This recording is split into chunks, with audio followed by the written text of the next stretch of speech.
ఒక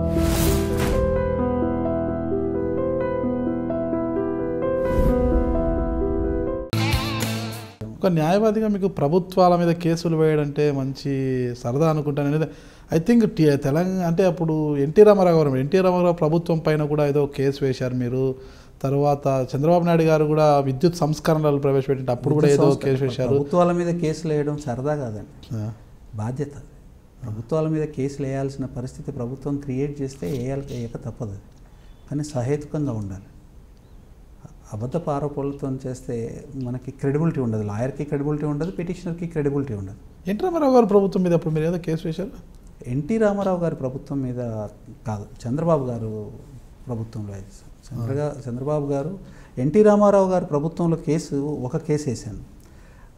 ఎన్టీ రామారావు గారు ప్రభుత్వానికి రావడానికి ముందు ఖైదీలకు క్షమాభిక్ష పెడతానని చెప్పి ఒక ప్రామిస్ చేశారు 95లో.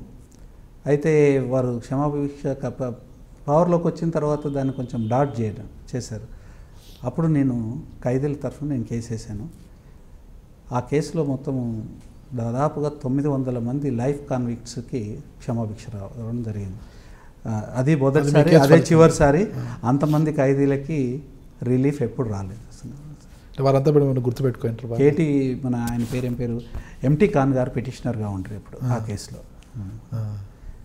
ఎవరు గుర్తుపెట్టుకుంటారు? చంద్రబాబు నాయుడు గారు ప్రవేశపెట్టిన విద్యుత్ సంస్కరణల మీద ఎందుకు మీరు కోర్టుకు వెళ్ళారు? అది చాలా అప్రెసివ్ రిఫార్మ్. అది ఆ రిఫార్మ్ పేరు మీద రైతుల దగ్గర నుంచి, తర్వాత చిన్న వ్యాపారస్తుల దగ్గర నుంచి, డొమెస్టిక్ కన్జ్యూమర్స్ దగ్గర నుంచి ముక్కుపిండి వసూలు చేసే కార్యక్రమం, ఫైన్స్, తర్వాత లేట్ ఫీజులు, ఇట్లాంటివన్నీ ఇంట్రడ్యూస్ చేసినారు. తర్వాత విద్యుత్ ఛార్జీలను కూడా విపరీతంగా పెంచడం జరిగింది. విద్యుత్ ఛార్జీలు పెంచే ప్రక్రియని ఒక రెగ్యులేటరీ కమిషన్ పెట్టినారు. ఆ రెగ్యులేటరీ కమిషన్ పెట్టేసేసేసి ఆ రెగ్యులేటరీ కమిషన్ దాదాపుగా ఇండిపెండెంట్గా లేకుండా గవర్నమెంట్ నిర్దేశంలో, గవర్నమెంట్ డైరెక్షన్లో అది జరిగేటట్టుగా ఏర్పాట్లు చేయడం, దాన్ని ఇల్లీగల్ అని చెప్పేసి నేను కోర్టులో కేసు వేయడం జరిగింది. అది చాలా పెద్ద పాపులర్ కేసు. అది దాని మూలంగానే 2 స్లాబుల నుంచి 4 స్లాబులు చేయాల్సి వచ్చింది. ఆ కోర్టు డైరెక్షన్ వల్లనే 2 స్లాబులని 4 స్లాబులు చేశారు. పేదలకి రిలీఫ్ వచ్చింది. అందులో కేసునైతే కొట్టేసినారు కానీ రిలీఫ్ అయితే వచ్చింది. రాజశేఖర రెడ్డి గారి ప్రభుత్వంలో ఏమైనా ఇట్లాంటివి చేశారు? రాజశేఖర రెడ్డి గారి ప్రభుత్వంలో లేదు.